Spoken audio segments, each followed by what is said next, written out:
로버트 클린턴이 영적 지도자 만들기라는 책을 썼습니다. 이 책은 리더십에서 신학교에서도 공부할 정도로 그렇게 권위 있는 그리고 감동이 있는 그런 책입니다. 이 책에서 하나님께서는 생애 전반을 통하여 지도자를 만들어가는 과정이 있는데 그 과정에 매우 중요한 것을 가르쳐준 중요한 때가 있다. 사람마다 다 중요한 때가 있다. 그렇게 이야기를 하는데 저는 이것을 읽으면서 그 가장 중요한 때, 가장 중요한 사건이 바로 우리가 강야를 걸을 때 나만이 겪는 고난이라고 생각할 그 시간이 아닌가 그런 생각을 했습니다.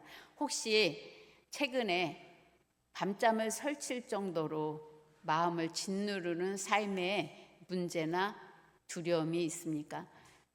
어떤 분에게는 자녀의 문제가, 어떤 분에게는 예기치 않은 건강에 이상 징후가 보인다거나 아니면 미래가 보이지 않는 재정의 그러한 불투명 앞에서 우리는 때때로 두려움을 느끼게 됩니다.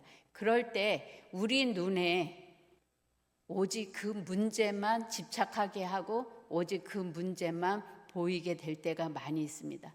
문제가 너무 커서 온 세상이 그 문제로 뒤덮인 것 같고 모든 것이 끝날 것 같지 않은 공포에 사로잡힙니다. 그러한 문제에 우리가 휘말리게 되면 다른 사람도 안 보이고 다른 사람의 힘듦, 다른 사람의 감정 살필 여력이 없습니다. 오직 내 문제가 온 세상의 문제인 것처럼 그렇게 느끼고 자신만의 동굴로 들어가는 게 오늘 많은 성도님들이 겪는 문제가 아닌가 그런 생각을 합니다. 오늘 본문에 등장하는 유다 백성들이 유일한 관심사가 바로 오늘 눈앞에 닥친 아수르의 침범 앞에서 거대한 위기감을 느꼈습니다. 당장 나라가 망할지도 모르는 공포가 온 나라를 집어삼키고 있었을 때 오늘 하나님은 두려움에 떨고 있는 유다 백성들과 오늘 우리에게 충격적인 말씀을 하십니다. 너희가 정말로 두려워해야 할 대상은 그 문제가 아니라는 겁니다. 오늘 말씀을 통해 내 삶을 뒤흔드는 고난 한복판에서 우리가 바라봐야 할 진짜 대상이 누구고 그리고 그 하나님이 우리에게 올무가 아닌 피난처가 되게 하려면 어떻게 해야 하는지 은혜를 나누고자 합니다.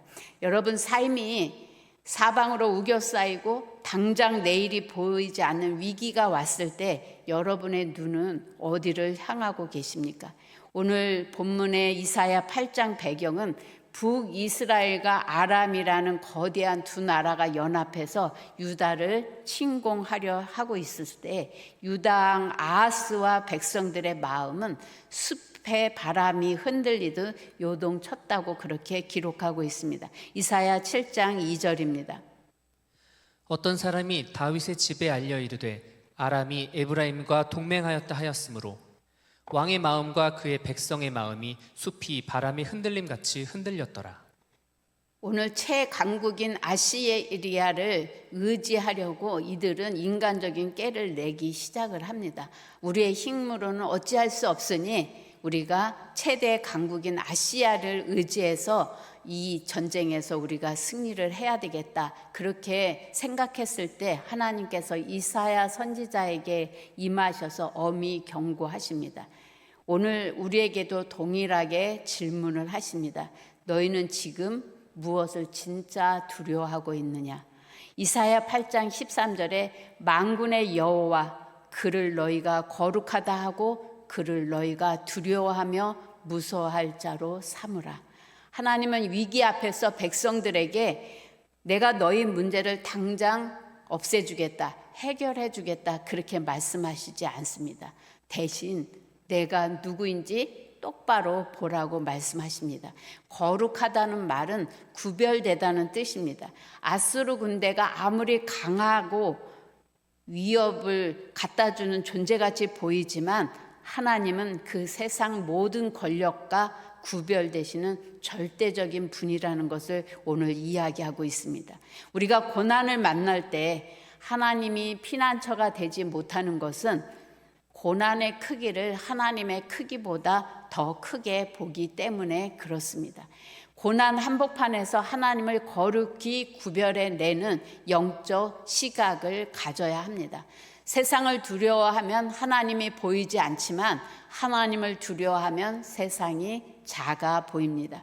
이사야 8장 14절에서 15절입니다. 그가 성소가 되시리라. 그러나 이스라엘의 두 집에는 걸림돌과 걸려 넘어지는 반석이 되실 것이며 예루살렘 주민에게는 함정과 올무가 되시리니 많은 사람들이 그로 말미암아 걸려 넘어질 것이며 부러질 것이며 덫에 걸려 잡힐 것이니라. 성경에 보면 다윗은 하나님을 향해서 나의 피난처시요 나의 요새시요 나의 산성이시라고 그렇게 고백합니다.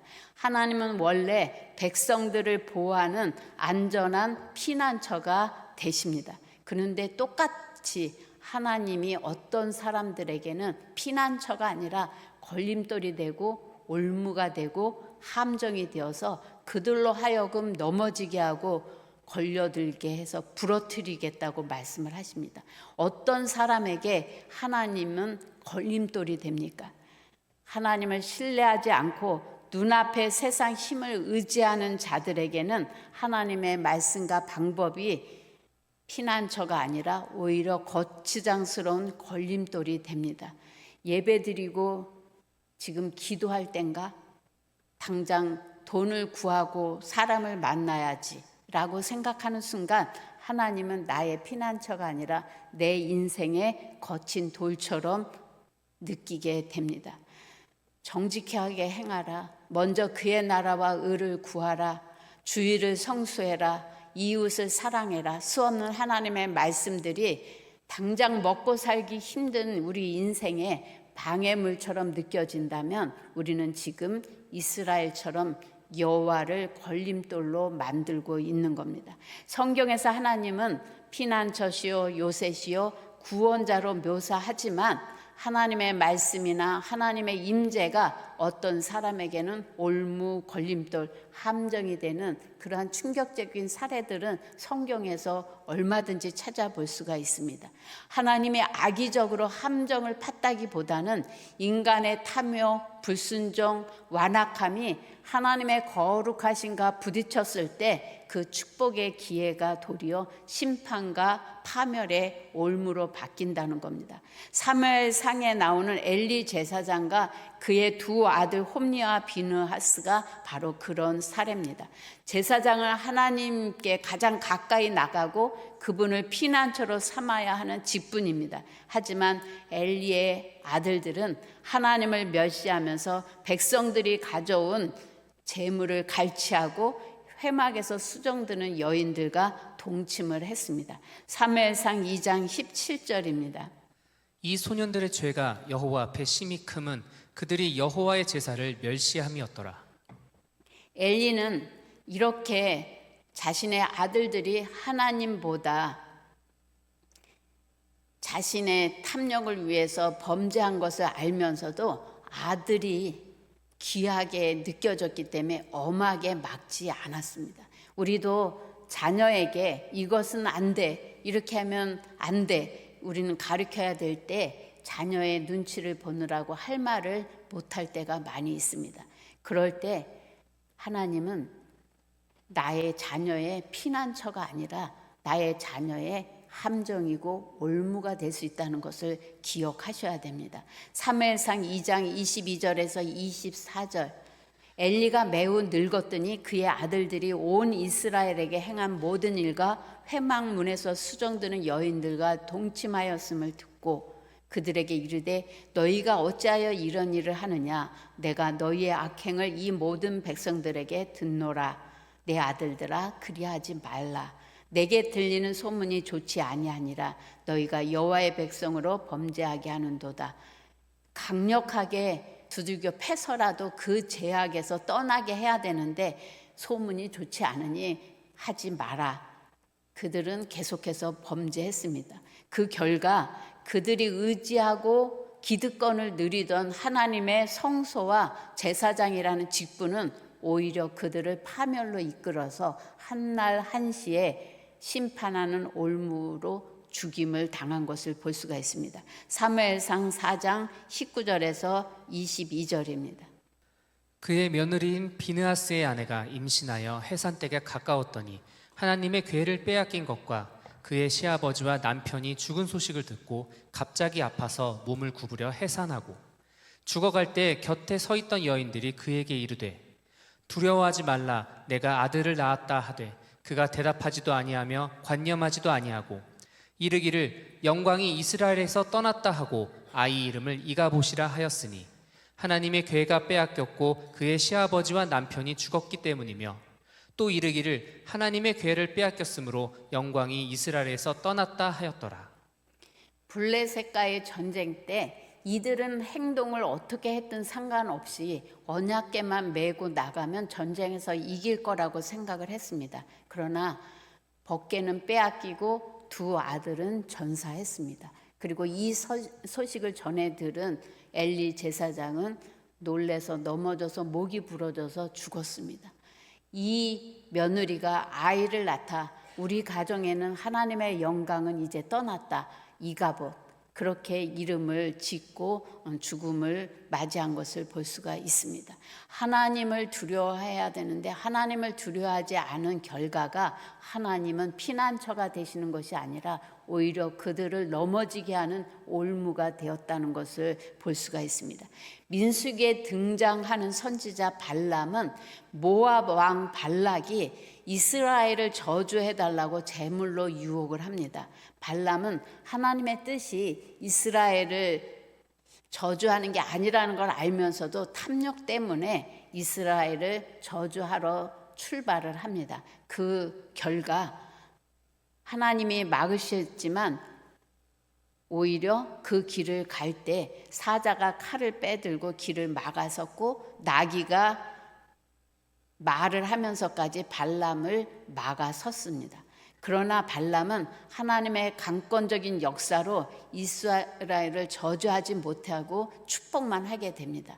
거기서 끝난 게 아니라 그 물질의 탐욕이 강했기 때문에 어찌하든지 이스라엘을 멸망하는 저주를 함으로 인해서 그 대가로 재물을 얻기를 바라는 마음에 발람은 꾀를 냈습니다. 그것은 이스라엘을 멸망시키는 방법은 이스라엘이 우상 숭배하도록 함으로 인해서 하나님과 분리되면 모압 당신이 원하는 대로 이스라엘은 멸망할 겁니다. 그러한 계획을 제시하게 되고 민수기 25장 1절에 보면 이스라엘이 시딤에 머물러 있더니 그 백성이 모압 여자들과 음행하기를 시작하니라.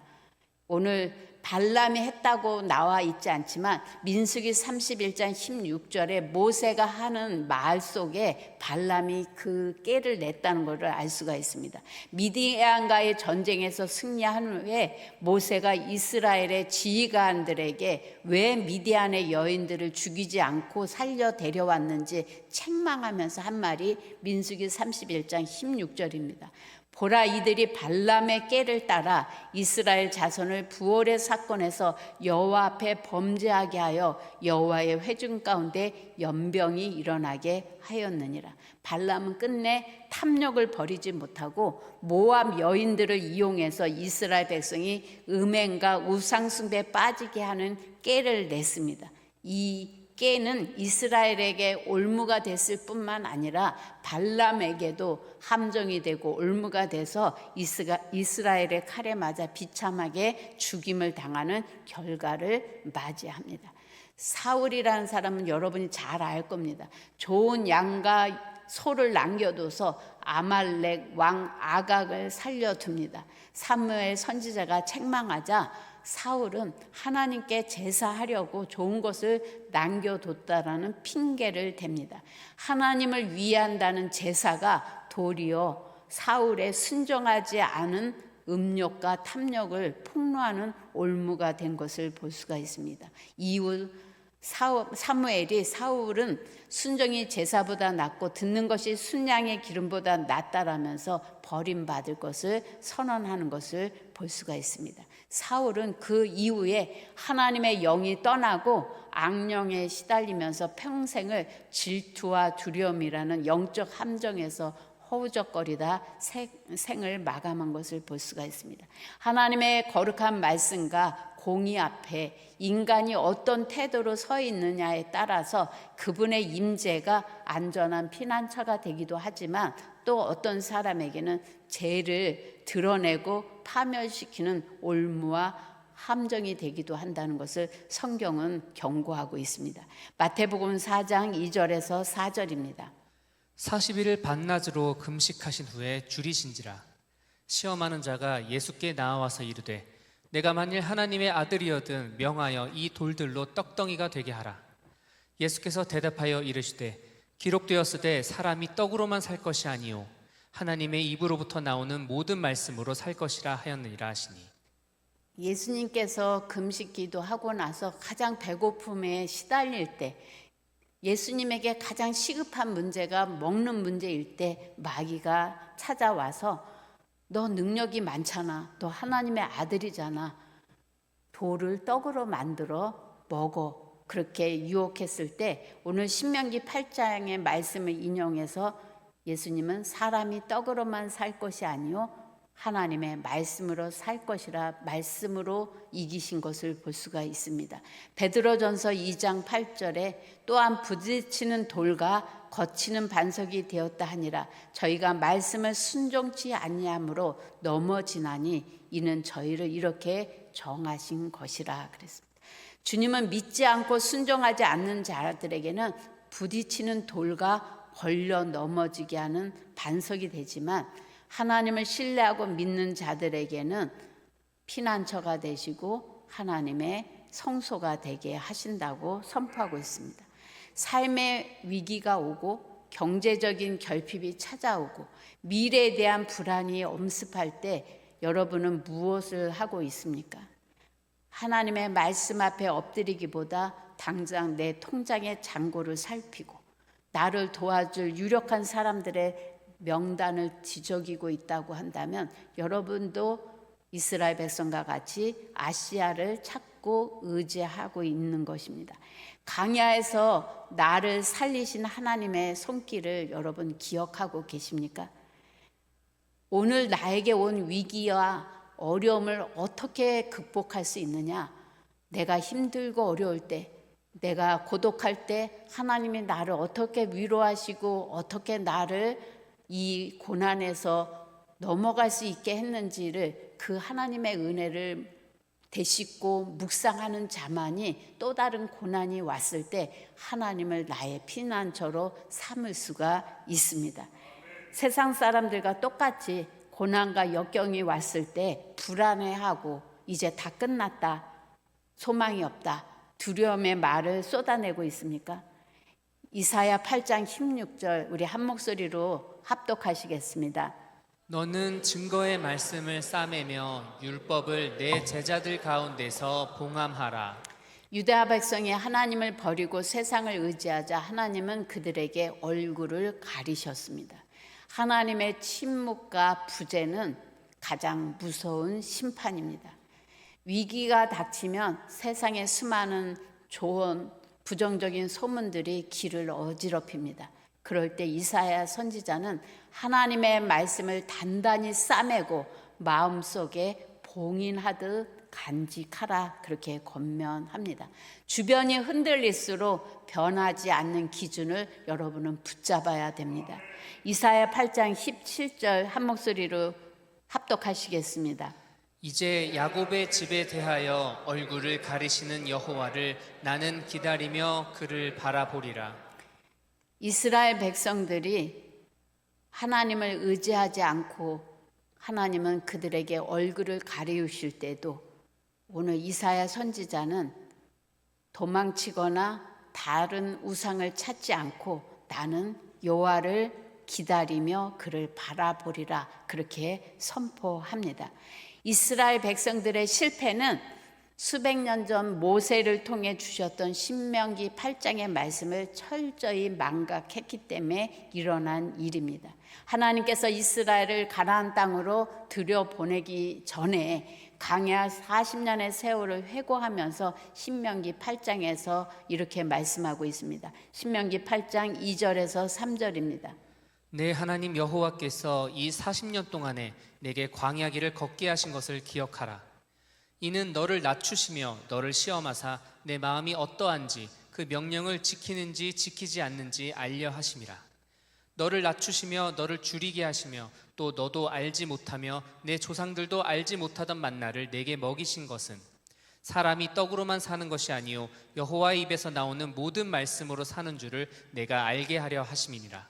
광야의 결핍 속에서 하나님께서는 만나를 주시면서 이스라엘 백성들이 무엇으로 먹을까 염려하고 근심하는 게 아니라 하나님의 말씀을 붙들면 산다는 것을 뼈에 새겨주기 위해서 그 놀라운 기적을 경험시켰고 그 기억을 잊지 말라고 부탁하셨습니다.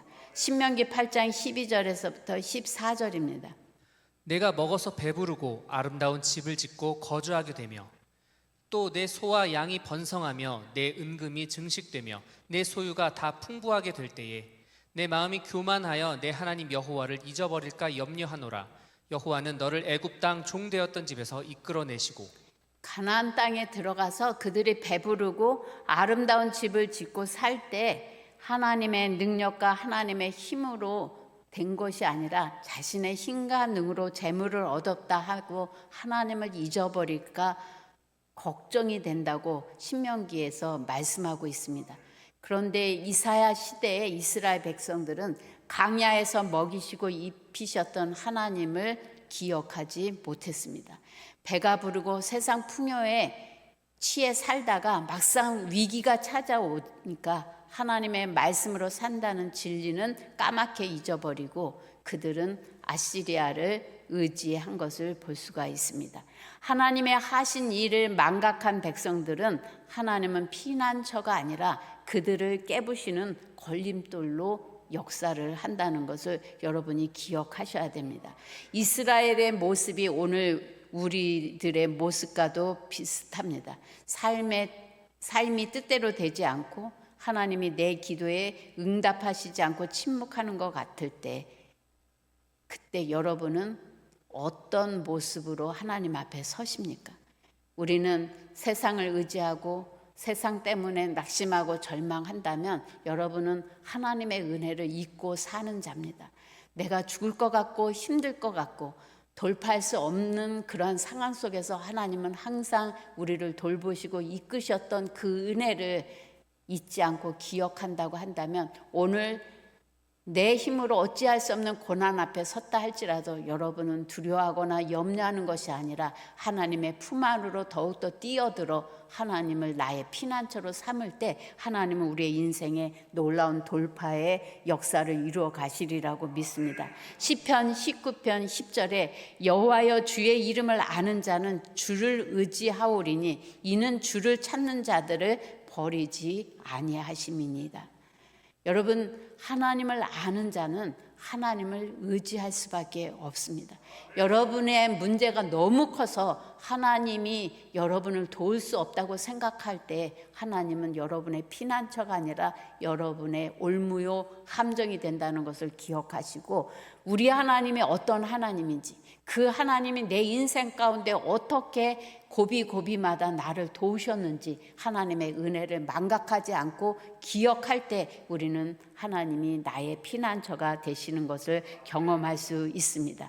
고난의 때에 하나님이 피난처가 되게 하려면 우리의 감정과 환경의 변화에 흔들리지 않고 하나님의 말씀을 내 가슴에 간직하고 봉인해서 하나님의 말씀이 나를 지배하고 통치하고 나를 이끌 때 우리는 항상 하나님이 나의 피난처가 되는 것을 경험할 수 있으리라고 믿습니다.